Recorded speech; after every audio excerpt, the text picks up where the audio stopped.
और ऑब्वियसली उसके आगे मॉनेटरी पॉलिसी भी एक ट्रिगर है। ऐसे में मार्केट आउटलुक पर खास चर्चा के लिए हमारे साथ हैं एएसके हेज सॉल्यूशंस के सीईओ वैभव सांघवी।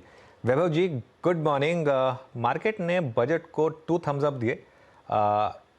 वो फिस्कल डेफिसिट वाले शायद टारगेट को लेकर, और एक रेटिंग एजेंसीज के ऊपर शायद एक प्रेशर बने अब रेटिंग अपग्रेड के लिए। लेकिन आपके हिसाब से क्या अब ये जो बुलिशनेस रही है मार्केट में, ये कंटिन्यू करेगी? Yeah, I think let me spin it in the other way कि क्या ऐसी कोई ट्रिगर और इवेंट है जहां ये मार्केट की बुलिशनेस रुक सकती है। ऑफ कोर्स अगर हम ग्लोबल एंगल से देखें हैं तो चाइना एक फैक्टर है जहां थोड़ा प्रेशर आ सकता है और हम कंटिन्यूअस देख रहे हैं कि वहां से डेटा वीक ही आ रहा है। इन एडिशन टू दैट हमने जब एफओएमसी मीटिंग का मूल्यांकन किया तो ये लग रहा है कि जिस हिसाब से स्ट्रीट रेट कट्स देख रही है, 5 या 6, जो भी, I mean the estimates are all over the pace, but उस हिसाब से उसके कंपैरिजन में हमें लगता है कि थोड़ी कम रेट कट्स आएंगे गोइंग फॉरवर्ड। सो ये तो एक बड़े रिस्क फैक्टर है ओवर द ईयर। बट ऐसा है कि ये कोई ट्रिगर बेस्ड है, इवेंट बेस्ड है? नो, आई डोंट थिंक सो।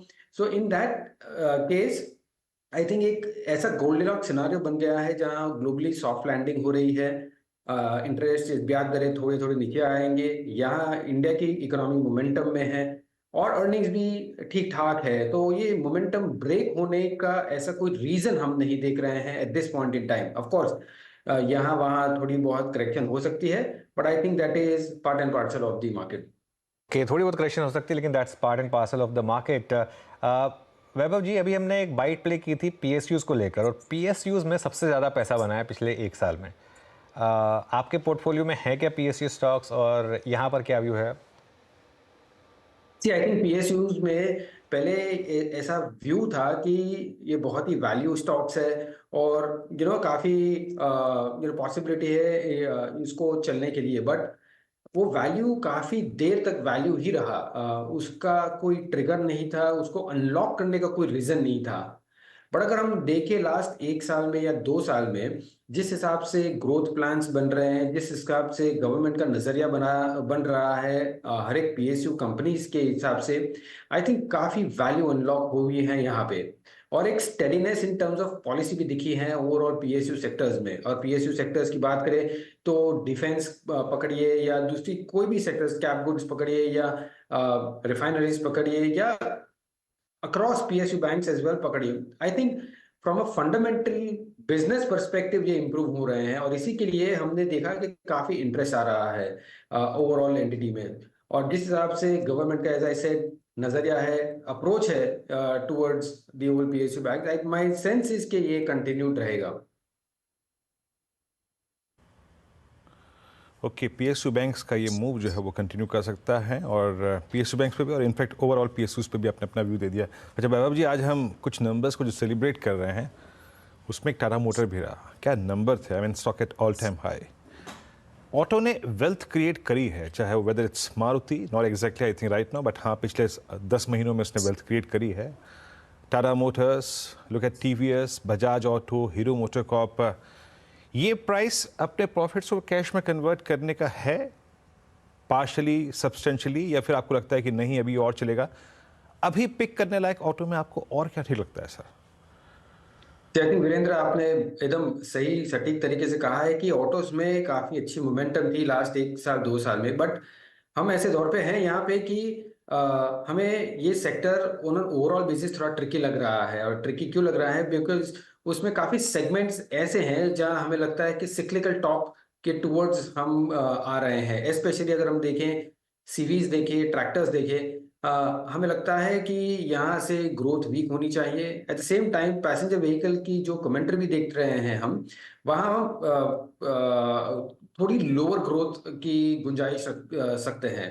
हाँ, टू व्हीलर्स एक ऐसा सेगमेंट है जो परफॉर्म कर रहा है, बट ओवरऑल ऑटो सेक्टर में after a very strong rally जहाँ ऑलरेडी आरएम टेलविंड्स आ चुके हैं, नंबर्स फैक्टरिंग हो चुके हैं, और गोइंग फॉरवर्ड अगर हमें ग्रोथ पे अगर थोड़ा प्रेशर दिख रहा है पर्टिकुलर सेगमेंट्स में, तो ये ये सेक्टर ऐसा है जहां आप कैश ले सकते हैं, थोड़े प्रॉफिट बुकिंग कर सकते हैं।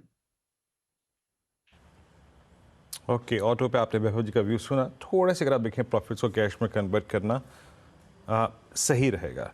अच्छा, एक स्पेस सर जहाँ पर वैभव जी बहुत कन्विक्शन है बाजार का, इंडियन होटल्स के नंबर्स देखे हमने। आज आप ताज जीवीके को देखिए, आप लेमन ट्री को देखिए, आप जीएमआर एयरपोर्ट्स को देखिए, आप इंडिगो के रिजल्ट्स को देखिए, उनकी प्राइस परफॉर्मेंस को देखिए। यात्रा शुक्रवार को ऑल टाइम हाई पे था, ट्रेड कर रहा था।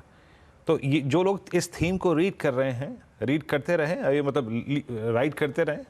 और कोई खास स्टॉक जो आपके जहन में आता हो अभी भी, जहां वैल्यूएशंस, जहां प्राइस कंफर्ट दे रहा हो आपको? See from a top down story ना, टूरिज्म एक बहुत ही बेहतरीन कहानी है। सेकेंडली, अगर हम कंज्यूमर्स को डिफरेंट सेगमेंट में बांटते हैं तो बहुत अगेन बहुत ही अजीब बिहेवियर है, इन द सेंस कि आप अगर fast moving consumers good consumer staples की बात करें तो वहाँ वीकनेस ऑफ डिमांड बहुत ही दिख रही है। At the same time premium and के कंज्यूमर गुड्स में ट्रैक्शन भी बना रहा है।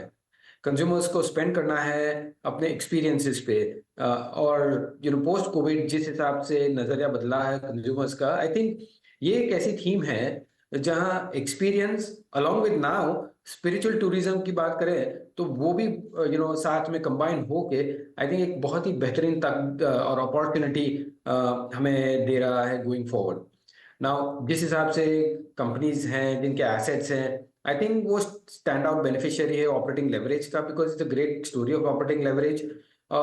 सो नंबर्स मुझे लगता है ये कंटिन्यूड रोबस्ट रहेंगे on an overall sector.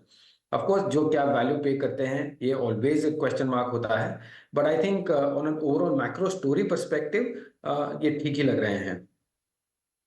Okay. अच्छा, एक स्पेस, आई डोंट नो आपने कितना यहाँ पर मतलब नंबर्स नोटिस करे हैं या आपके पोर्टफोलियो में है या नहीं। स्पेशलिटी केमिकल्स, यहाँ बहुत पैसा बना था लेकिन पिछले एक साल से नंबर्स काफ़ी ख़राब रहे हैं। कोई व्यू यहाँ पर? स्पेशलिटी केमिकल्स आई थिंक अगर एक साल के पहले देखते हैं तो काफी अच्छी रैली हुई थी, और उनके वैल्यूएशन हम देखते हैं तो I think they were very rich for a commodity company. Now जब भी कमोडिटी कंपनी में हेडविंड्स आते हैं, और यह हेडविंड्स की बात है तो ग्लोबल साइड से ज्यादा हेडविंड्स है, जहाँ ग्रोथ वीक हो रही है, तो वो डायरेक्ट कोरिलेशन है between speciality chemicals and probably global growth as well. और उसके कारण हम देख रहे हैं कि काफी कंपनियों ने केपेक्स कर चुके हैं, और थोड़ा प्रेशर आ रहा है फ्रॉम रेवेन्यू पर्सपेक्टिव और प्राइसिंग पर्सपेक्टिव से। सो आई थिंक एलिवेटेड मल्टीपल से थोड़ा करेक्शन एक स्वाभाविक था और एक नेचुरल कोर्स था। गोइंग फॉरवर्ड प्रॉबेबली अगर ग्लोबल इकोनॉमी इतनी क्रैश नहीं हो रही है, थोड़ा बॉटम आउट हो सकता है, तो एक पॉसिबिलिटी है एक यहाँ से बाउंस बैक दे सकते हैं। But till the time there is robust recovery, हमें नहीं लगता है कि ये सेक्टर में ज्यादा पैसा बनाने की गुंजाइश है। ओके, मीनवाइल मार्केट देखिए अगेन रेजिस्टेंस जोन में आके कोलैप्स किया वापस। निफ्टी आज देखिए दोनों साइड की ट्रेड्स रही हैं, लोअर लेवल पर सपोर्ट, हायर लेवल पर रेजिस्टेंस। और बैंक निफ्टी देखिए अब फिर से bank Nifty again higher level से स्लिप करता हुआ 204 पॉइंट अब बैंक निफ्टी नीचे। मेरे ख्याल से कुछ टाइम चलेगा मार्केट इस तरीके से, दोनों साइड के मूव्स आपको शायद दिखाए। अच्छा वैभव जी, एक दूसरा सबसे बड़ा सेक्टर हमारा आईटी, यहाँ पे अब हमने सारे के सारे लार्ज कैप के नंबर देख लिए। मार्केट ने एक लीप ऑफ फेथ लिया था पिछले 2-3 क्वार्टर्स में, खराब नंबर के बावजूद आईटी स्टॉक्स गिरना बंद हो गए थे। अब क्या थोड़े से ग्रीन शूट्स दिखे हैं आपको? क्या पोर्टफोलियो में ऐड करेंगे लार्ज कैप आईटी को? But Sanoj I think last quarter में एटलीस्ट अगर द मार्जिन कहें हम, तो कमेंट्री थोड़ी बेटर हुई है। साथों साथ जो डिसरप्शन जो हमें एक्सपेक्टेड था कि जनरेटिव एआई या एलएलएम आर्टिफिशियल इंटेलिजेंस जिस हिसाब से ये इंडस्ट्री में फेर बदलाव करेगा, ये हमें देखना था कि वो कैसे पैन आउट होता है। साथ एंड लास्टली कि ग्लोबल इंटरेस्ट रेट जब नीचे आते हैं तो वो डायरेक्ट कोरिलेशन भी है साथ में in terms of the tech stocks movement.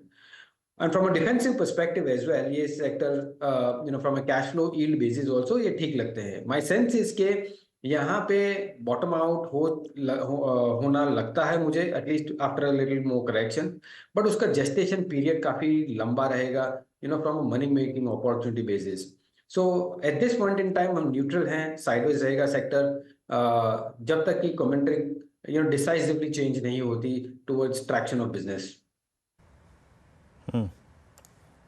Okay अच्छा, अब एक पॉसिबली सर आखिरी प्रश्न आपसे, ये HFCs में हमने काफ़ी अच्छा खासा मूव देखा है, जिस तरीके से हाउसिंग को प्रमोट करने की इस अंतरिम बजट में भी बात की गई है। HFCs में मूव अच्छा आया है और आई थिंक हमें एक लीडर का अभाव है HDFC बैंक जब से चला गया है तब से। आपका, अगर आप कंफर्टेबल हो किसी स्टॉक पर टिप्पणी करने में, HFCs पे व्यू और लीडरशिप किसके हाथ में रहेगी?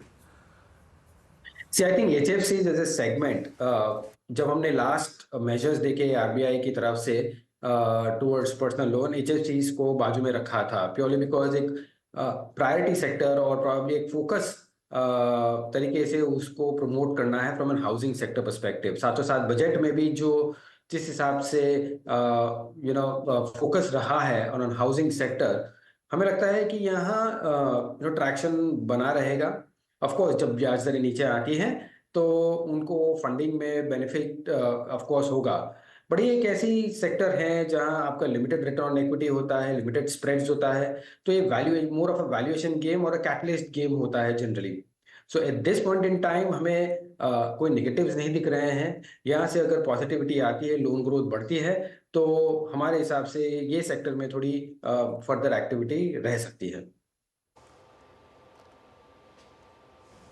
ओके वैभव जी, बहुत बहुत शुक्रिया, आप इस चर्चा में आज शामिल हुए, सभी सेक्टर्स पे, स्टॉक्स पे अपने व्यू शेयर किया। सर बहुत बहुत शुक्रिया इस कार्यक्रम में शामिल होने के लिए। Thank you. अब हम इस कार्यक्रम के अंतिम पड़ाव में हैं, लेकिन